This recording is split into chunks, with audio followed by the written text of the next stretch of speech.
Nu, Čivri 72. Parunājam par plēvis mājām. Nu, kāpēc par plēvis mājām, ja man fonā normāli ķieģeļu māja, vai ne? Avot tāpēc, ka šitā ķieģeļu māja, viņai ir tā ķieģelis, pēc tam ir gaisa sprauga, kura manā gadījumā ir piepildīta ar tām pelēkajām bumbiņām kaut kāds, tur nav svarīgi. Karuči gaisa sprauga, un pēc tam ir man šķelbetons. Tas ir skaidrs ar betonu, tā varētu teikt. Un, nu, visi tie materiāli ir elpojoši un tā tālāk. Bet žurkām, viņas kaut kur savu laiku atrada caurumu, pamatos vai kur, es nezinu kur. Un viņas pa to gaisa spraugu hujārīja visos virzienos, dzīvoja visos griestos, man māja bija pilna ar žurkām. Zinu, ko es izdarīju? Es vienkārši nojaucu 2. un 3. stāvu, uzbūvēju pa jaunu, un tā kā es viņu uzbūvēju pa jaunu, man starp stāviem bija šķirba. Un es kaut kur biju salasījies, ka ekovate, ka grauzējiem nepatīk ekovate. Ekovate tas ir papīrs ar kaut kādu skābi tur samaisīts. Nu kaut kā tā.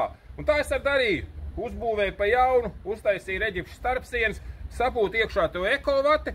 Un patiešām tā žurkas tajos, griestos vairs nelīd iekšā, kur ir ekovate. Vai viņas dzīvo mājas šī gaisa šķirbā? Es nezinu. Jo, to es nedzirdu, ja viņas tur dzīvo. Tā kā viņas skraidīja pa griestiem tās žurkas, tā es dzirdēju, skrip, besīja ārā. Un tā kā es šito māju nopirku, pirms nezinu cik 20 vai cik gadiem, tad tur 2. stāvs bija, ka es uzlauzu grīdu, tur bija pils ar beigtām žurkām. Nu, lūk, bet es taču gribēju runāt par tām plēves mājām. Plēve, vate, plēve. Es vienkārši iedomājos, tur priekš tām žurkām un pelēm ir vienkārši paradīze, saprot? Un kā tad tur sacīnīsies ar viņām? Teiks, ka akmens vatai žurks nedzīvo, akmens vatai žurks dzīvo vienkārši afigēna. Un iedomājies, ja man šitādā ķieģeļu mājā žurkas somehow bija atradušas kaut kur, kur ielīst, es nezinu. Es par šitiem savos laikos uzlēju šitādi, man likās, kur te viņas tur lien? Viņas kaut kur lien, nezinu, pa zemi, es nezinu. Bet, vienvārds sakot, jā, ilgi un dikti meklēju, viņiem laikam tām žurkām vajag ļoti maz šķirbu, lai viņas ielīst.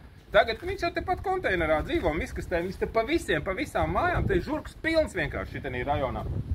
Un tam viņas vēl konteinerā līd apakšā zem pamatiem, es tur taisīju visās, ko es ķieģējos, man liekas, kā tad viņi tur var ielīst?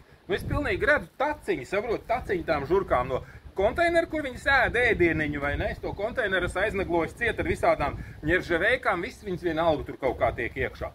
Tā kā es iedomājos par tām plēvis mājām, viss tur cepjās, kā tur būs kaut kāda elpošana, neelpošana, tas būtu pie dirsas salīdzinājumā ar to, ka tā māja būs pilna žurkām un visādiem citādiem grauzējiem. Vot, kāds ir tur tas stāsts, es nesaprotu. Es saprotu, ja tur pūst iekšā to ekovati, kas ir tas papīrs ar skābi, tad varbūt būtu labāk. Jo es saku, man skraidīja pa griestiem, es sapūtu tur visu pārtaisīju, un tā žurks tur vairs nelien iekšā. Ekovati žurkām čista, sanāk, ka nepatīk. Tur es nezinu, ko viņi tur pievienoja tie čomi vai kā. Man vēl teica, ka tā ekovats sakritīsies. Tagad pagājuši, kad 20, 15, 20 gadi, jā, ka es to 2. stāvu taisīju. Un man tecēja jumts, un es domāju, es no iekšpuses iegriezīšu reģipsī caurumu, paskatīties, vai tur tek vai nē, jo tur ekovate, plēve parastā un tā. Un es izgriezu caurumu, un tā ekovate viņa bija joprojām blīve, viss čotka stāv. Līdzīgi kā akmens vatiņa izskatījās, tā kā ekovata ir šteli.